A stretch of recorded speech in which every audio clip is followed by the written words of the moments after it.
what up mga kapatid, Paolo Cordoba ng Manila Bay Academy.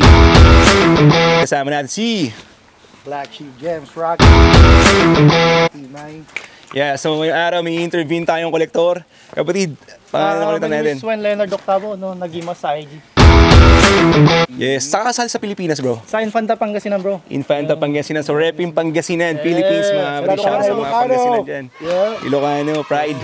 So interview natin siya sa mga collection niya mga kapatid. Na-excite na rin ako makita. So pasukin na natin tong teritoryo niya mga kapatid. Let's go!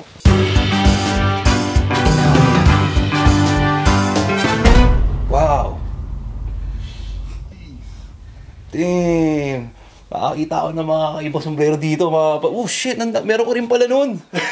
Meron ka nito! That's from Batang Kalakal, Elijah. Oh yeah? Yeah. Nagare last month. Shoutout pala sa tropa, Batang Kalakal. Batang Kalakal! Yung Nike Splash, Mighty Ducks na to. Grabe naman to. Tignan mo to, boss. Yup, titingnan natin isa-isa yan. So kapatid, paano ka nagsimula mag-collecta ng vintage hats? May mga tropa bro na galing sa car scene. Tapos nag-switch sila sa mga vintage hats. Talaga? Si shoutout kay Vincent Alcantara. Vincent Alcantara. Tiga saan siya? Taga San Jose. Oh, tiga San Jose rin. Sa kanya ko nakita yung Mighty Ducks. Mighty Ducks? Yeah. Kaya tinanong ko siya kung magkakano. Na-curious ako bro kasi may liga ko sombrero. So Mighty Ducks ang pinakauna mong naging vintage cap. Ano ang una mong pinaka-vintage cap dyan sa lahat ng collection mo na to, kapatid? Yung plain logo na SSI. Ano siya, Sri Lanka ba? Hindi. Hindi, yung Bangladesh lang. Tapos ito, same ko na hook sa kanya din. Shark tooth na Shark tooth na tao dito, na logo athletic na Mighty Ducks. Yup. Sa kanya ko lang din nabili yung dalawa. Magkano mo nakuha yung Actually, Aspak yung bro, nakuha ko sa kanya $300. Dalawa na? Dalawa na. Kaya, good deal yun ha? Good deal. Magkano na ang value ngayon ng stot na Mighty Ducks niya? Nasa $350 to $400. $350 to $400 so sa mga around nasa mga 20 mil, no? Mga ganoon. Yung OG logo, magkano? Nasa 150 to 150 to 200. 200. Kalimitan, saan ka kumukuha ng mga vintage shots mo? Saan ka nag-hunt? Usually bro, eBay. Pero yung mostly na hook up ko dyan, si si Stylish. Ano siya sa Pilipinas? UAE. UAE. Yeah. Shoutout sa mga tropa natin sa UAE. Mabuhay kayo dyan sa mga OFW sa UAE. Ano ang pinakamura mong na hunt na sombrero dito sa collection mo, kapatid? For me, ito bro May kwento to Itong Mighty Ducks Nike Splash. Pwede mo makuha pa dito. Silipin natin. Kanina ko pa sinisipat to Ganda nito. Nakuha ko kasi yan bro sa trade. Trade? Nanalo ako ng raffle ng Detroit Tigers Splash. It's only like $25 yung raffle? Yung raffle, yung one slot. So, yung raffle dub din yan nung nanalo. Nag-trade na lang kami. Sabi niya, you're a big collector. Anong lahi? Ang lahi niya?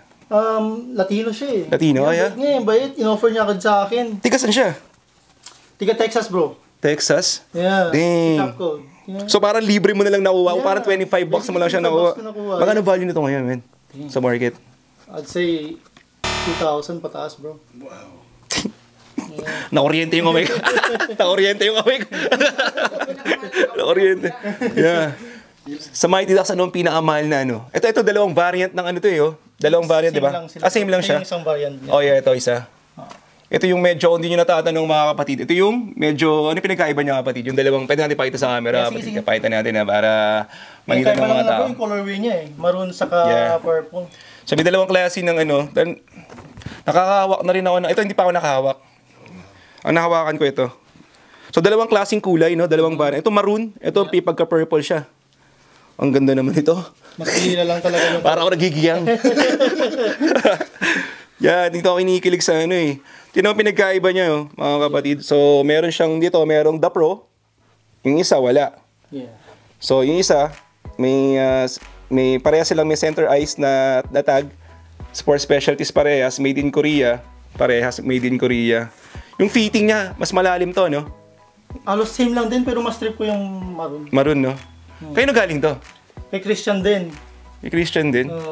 So, kaya napunta yung ganito ko dati? Actually, sorry. Kay Mervin. Kay Mervin Solomon. Bakit? Si Mervs. Si Mervs. Yeah, si Mervs. Yeah. Baka sa kanya nakuha. May ganito ka dati. Hindi ko lang nakalimutan ko na kung rin ako naipasa. Yup. Angas naman. Angas. Sobrang astig mga kapatid. Andito ako sa sa mundo ng mga sombrero, mga kapatid. Pero pa isang klase nakita ko, ito may dalawang klaseng variant din, mga kapatid. Pre, papakailam ako na to, ha. Pasensya na, pinapakailam ko na yung collection mo, ha.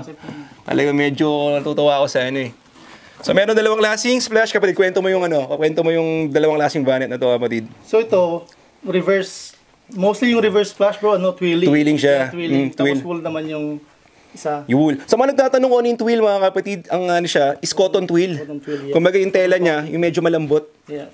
Ito naman, ito yung splash talaga ito talaga yung splash na pa ganito, pakabila. Yeah. So ito yung regular na splash. Kung tawagin to is reverse splash. Bakit reverse splash?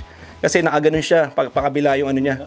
Pero kalimitan lahat ng reverse splash ay twirling, mga kapatid. Pero wala siyang logo athletic sa gilid, ha. Boom. Nasa likod. Nasa likod. Logo 7. Logo 7 na siya. Yeah. Yes, Stig, mga kapatid. So ano mas mahal dito, bro? Sa palagay mo? Anong mas may value? Mas may value yung splash. Kasi wool. Pero mas rare yung Mas rare.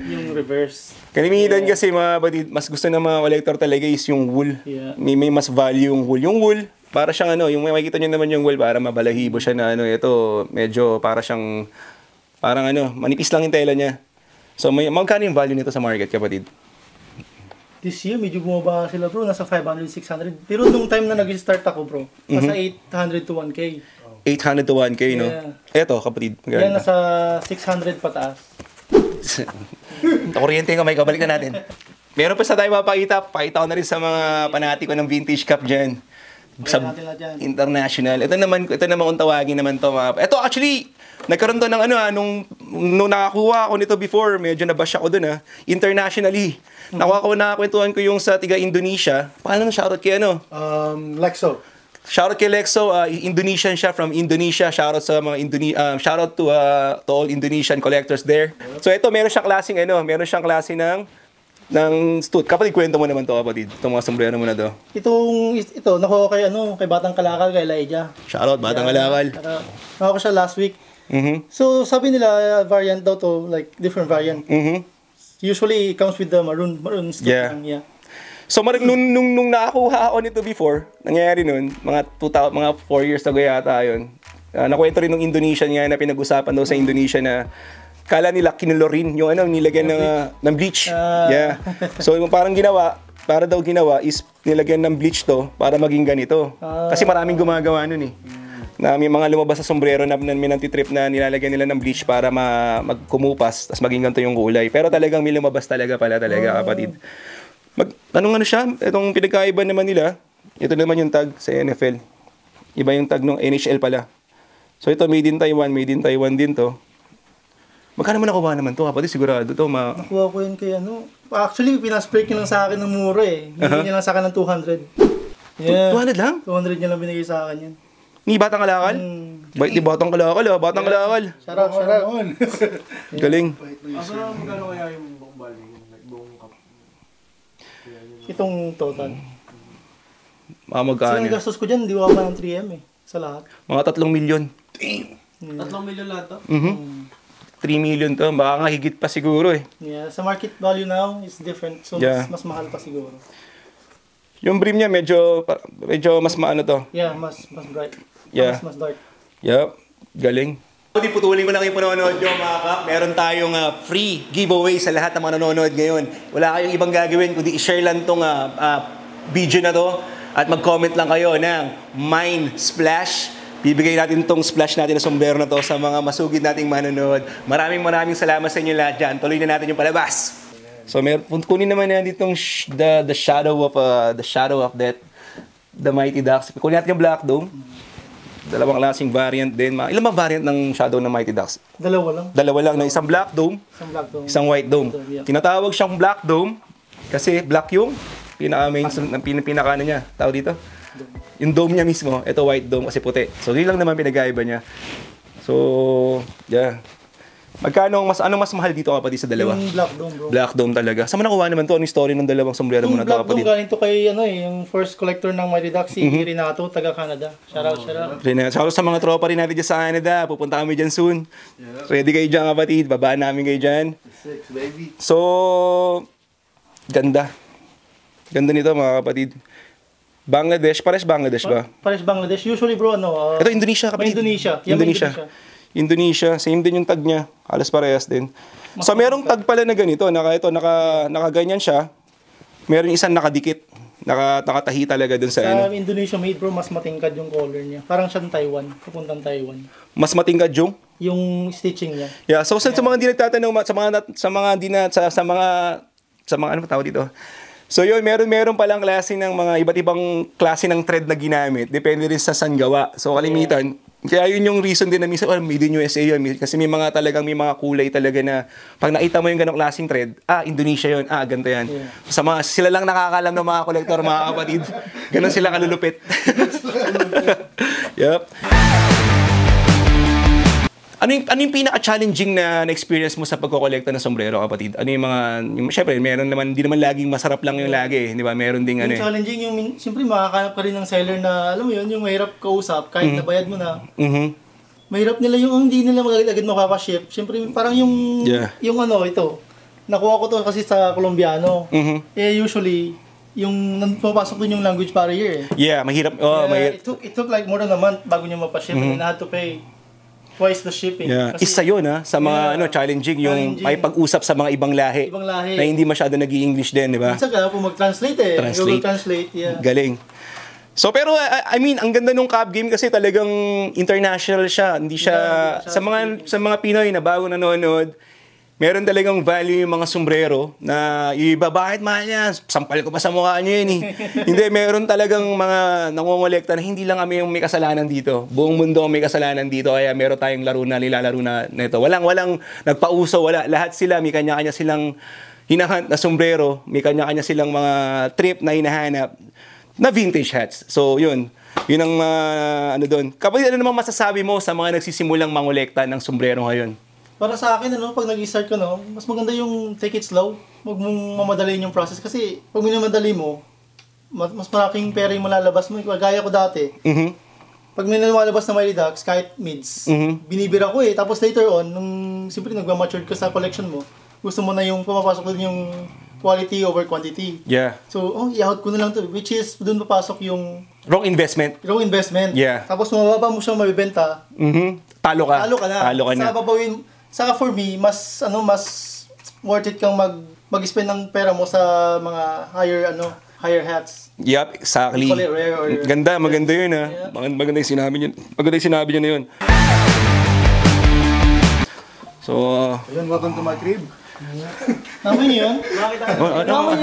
Amoy ano, papaitan? Papaitan. Ito po, good afternoon. Hi. Yeah. Hi. Pupustahan tayo ng bilyar.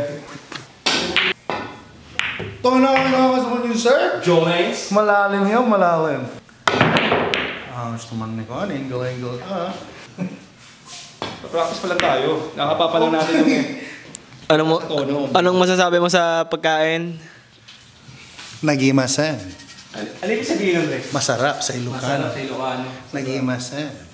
Kala ko Bisaya ka, kuya. Hindi, waray utak. Oh my God! Una yan, nagimasan, lakay. Kuya Rocky, nakakaamoy na ng himala. Nakakaamoy na ng himala. Kuya Rocky. Recess ta pala. Recess class. Recess class pala. Pero ba't gano'n? Ba't yung ilong ni Kuya Rocky lumalaki bigla? Gusto mo nun?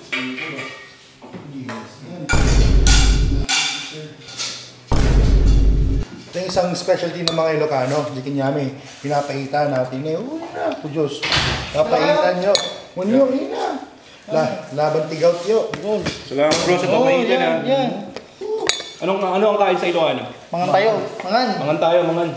Mga numuki. Yep. Pangontra. Kasi kayo dagaw mo yun? Awan, ting pay. 35. Ano, sabi mo? Sarap rin. Salamat ha. Thank you din. Punta ka dito. Nagimasan. Word of the day. Nagimasan. Ting sili. Mga kapatid. Siyempre. Si Rocky yung tiga natin, food review Kuya! Sensation. Thank you, Lord. Anong ulam mo? Ang turon? Ati Ate. Yeah. Eh, sabi niya, kasama na eh. 12 years na? Ito yung 30 years.